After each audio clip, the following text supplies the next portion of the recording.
ان کے سفر کو آسان کرے اور ان کے حج کو قبول فرمائے. صلی اللہ تعالی وسلم علی خیر خلقہ و آلہ و اصحابہ اجمعین والحمد للہ رب العالمین. تو محبت کا تقاضا یہ ہے، ایمان کا تقاضا یہ ہے، احسان کا تقاضا یہ ہے کہ کلمہ پڑھانے کا احسان تو یہ ہونا چاہیے کہ جس نے کلمہ پڑھایا ہے اس کے دربار میں حاضری دے. اچھا، یہ دربار بھی انعامات اور سرفرازیوں کا دربار ہے. ایسا نہیں کہ آپ خالی آئیں گے یہاں سے، ہرگز نہیں. حضور نے فرمایا من زار قبری وجبت لہ شفاعتی، جس نے میرے قبر کی زیارت کی اس کے لیے میری شفاعت واجب ہوگی. پھر فرمایا من زار بعد قبری بعد مماتی، میرے اس دنیا سے چلے جانے کے بعد جس نے میری قبر کی زیارت کی فکأنما زارنی فی حیاتی، گویا کہ اس نے میری حیات میں مجھ سے ملاقات کیا. اس سے بڑا مجدہ، اس سے بڑی خوشخبری اور کیا چاہیے. حجر اسود کو استلام کرنے سے رجسٹر میں نام درج ہوتا ہے. کل یہ حجر اسود قیامت کے دن اللہ کو بتائے گا کہ نبی پیر صاحب آئے تھے، مولانا شبیر آئے تھے، حافظ نصیر آئے تھے. اس پتھر میں جب یہ صلاحیت ہے، اس پتھر کو دیکھ کر حضرت عمر کعبۃ اللہ کا طواف کر رہے ہیں، کرتے کرتے حجر اسود کے پاس پہنچے.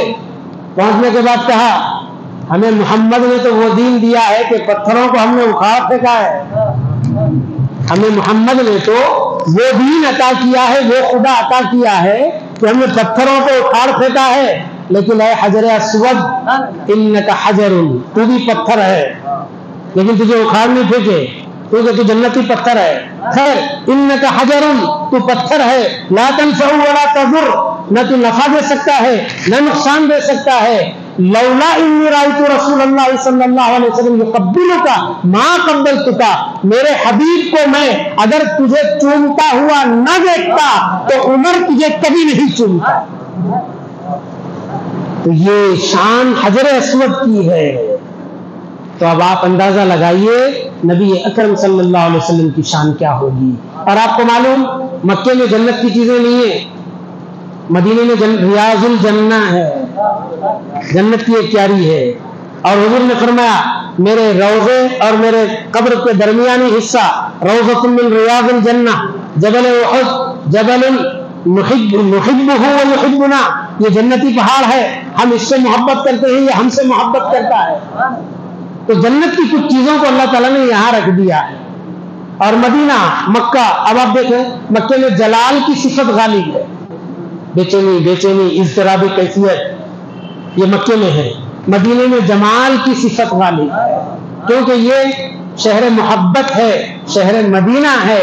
فی ہواء المدینۃ وماءھا شفاء، مدینے کی آب و ہوا میں شفا ہے، مدینے کی مٹی میں شفا ہے، مدینے کے پانی میں شفا ہے. ایسی مقدس جگہ آپ سب حضرات جا رہے ہیں، یقیناً وہ دن بھی آئے گا انشاءاللہ سب کی حاضری ہوگی. اللہ ایک صاحب تھے، اہل اللہ میں سے تھے، اہل دل تھے، وہ حج کو جانے کا ارادہ کیے. اور اس زمانے میں سفر کی ایسی سہولتیں نہیں تھی جیسے اب جیسے ہیں، پلین ہے، ہوائی جہاز ہو، فلاں. اس وقت تو پیدل جانا یا قافلوں کے ساتھ جانا، اور جانے سے بہت پہلے تیاری، کیونکہ مہینوں کا تو سفر ہوا کرتا تھا. ایسا نہیں کہ بس 8 دن پہلے 10 دن پہلے نکلے واپس آ گئے، ایسا نہیں 4.5 گھنٹے میں واپس آ گئے، نہیں، مہینوں لگتے تھے. تو بہرحال رجب شعبان سے اس کی تیاری ہوئی، جانے لگے. وہ صاحب کے گھر میں ایک چھوٹا سا بچہ تھا. اس نے دیکھا کہ کیا بات ہے، گھر کے حالات کچھ تبدیل نظر آ رہے ہیں، بدلے نظر آ رہے ہیں. لوگ آ رہے ہیں، ابا جان سے مل رہے ہیں، رو رہے ہیں، دعاؤں کے طالب ہو رہے ہیں. کیونکہ آدمی اسی نیت سے جاتا تھا کہ بھئی اب واپس آؤں گا یا نہیں آؤں گا، اسی نیت سے جاتے تھے، اور جانا بھی اسی نیت سے چاہیے. آگے واپس تو پلس پوائنٹ ہے زندگی کا، نہیں آ گئے تو بہت بڑی بات ہے. خیر، میرا یہ مطلب نہیں کہ آپ حج کو جائیں اور مر جائیں، وہاں کی جو طلب اور کیفیت ہے وہ بیان کرو. بچوں میں بہت چیزوں کو غور سے، اور بچوں میں جو ہے جذبات اور احساسات بہت تیز ہوتے ہیں، وہ ہر چیز کو محسوس کرتے ہیں. آ رہے ہیں، پہلے تو ایسا نہیں ہوتا تھا، گلے مل رہے ہیں، کوئی پھول پہنا رہے ہیں، کوئی دعاؤں کی گزارش کر رہے ہیں. یہ ساری چیزیں دیکھ کر بچے نے ایک دن پوچھا بجن یہ کیا ہو رہا ہے گھر میں؟ تو باپ نے کہا بیٹے ہم اب اس کو اس کی زبان میں سمجھانا، ہم حج بیت اللہ جا رہے ہیں. بولے تو بچہ نہیں سمجھتا. اس کو بولے بیٹے ہم اللہ کے گھر جا رہے ہیں. یہ معصوم سا جملہ کہنا تھا، بچے کے دل میں گھر کر گئی وہ بات. اس نے سوچا میں ابا جان کے ساتھ جہاں کہیں گیا گھر والے سے ملا. جب کبھی بھی ابا جان کے ساتھ میں کسی کے گھر گیا تو صاحب خانہ سے ملا. اب ابا جان حج کو جا، وہ بیت اللہ کے گھر جا رہے ہیں، اب میرے اللہ سے ملاقات ہوگی. یہ بٹھا لیا دل میں، بولا نہیں کسی کو، دل میں بٹھا لیا. اب ضد کرنے لگا، ابو ہم بھی چلتے. بیٹے نے کہا بیٹے ابھی تم پر حج فرض نہیں ہوا، سفر کی صعوبتوں کو تکلیفوں کو تم برداشت نہیں کر سکتے، بہت لمبا سفر ہے. اس نے کہا نہیں، ہم جائیں گے تو آپ کے ساتھ ہی جائیں گے. عموماً باپ کو جو محبت ہوتی ہے یا تو بڑے سے سب سے زیادہ محبت ہوتی ہے یا نہیں تو سب سے چھوٹے سے زیادہ محبت ہوتی ہے، کہ طبیعت کا میلان ہوتا ہے. اب بچے کی ضد کے سامنے باپ ہار مان گئے. کہا چلو بیٹے.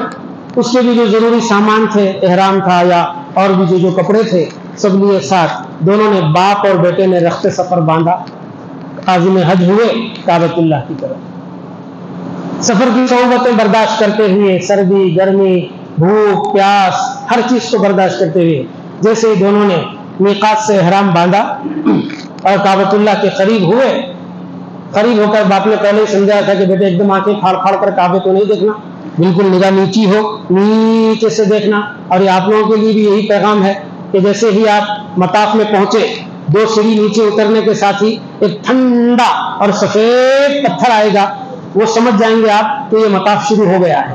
اور آنکھیں بالکل نیچی ہو، کعبۃ اللہ کا ایسے پھاڑ پھاڑ کر نہ دیکھیں، بالکل نیچے سے دیکھیں. جیسے ہی کعبے پہ نظر پڑی، پلک جھپکنے سے پہلے جو دعا کرے قبول ہو جاتی ہے، جو دعا کرے. لیکن کوئی گناہ کی یا کوئی حرام کام کی نیت نہ کرے، حرام کام کی دعا نہ کرے. بہترین دعا یہ ہے کہ ربنا آتنا فی الدنیا حسنہ وفی الآخرۃ حسنہ وقنا عذاب النار. یہ دعا پڑھ لیں بس کافی ہو جائے. دنیا بھی سدھر جائے گی، آخرت بھی سدھر جائے گی، اور دوزخ کے عذاب سے بھی بچ جائیں گے. اس سے بڑا اور کیا چاہیے. تو باپ نے بھی بیٹے کو سب کچھ سمجھا دیا تھا.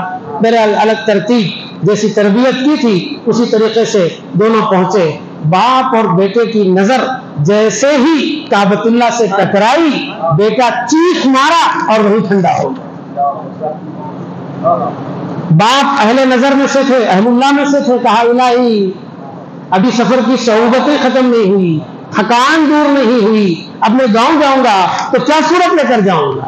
اگر اس کو موت دینا تھا تو آنے سے پہلے دینا تھا، یہ یہاں سے جانے کے بعد دینا تھا تاکہ سب کے سامنے ایک کی موت ہو جائے. یہ تو نے کیا کیا. آواز آئی طلبت بیت اللہ فوجدتہ، تو نے میرے گھر کی تلاش میں آیا تھا، تو نے پا لیا. فہو طلب رب البیت، اور اس نے کعبۃ اللہ کے رب سے ملاقات کے لیے آیا تھا اور اس نے اس کو پا لیا. اور جب وہ کوئی ہم سے مل جاتا ہے تو ہم اپنے پاس بلا لیتے ہیں اس کو، اس کے ساتھ. یہ تڑپ ہونی چاہیے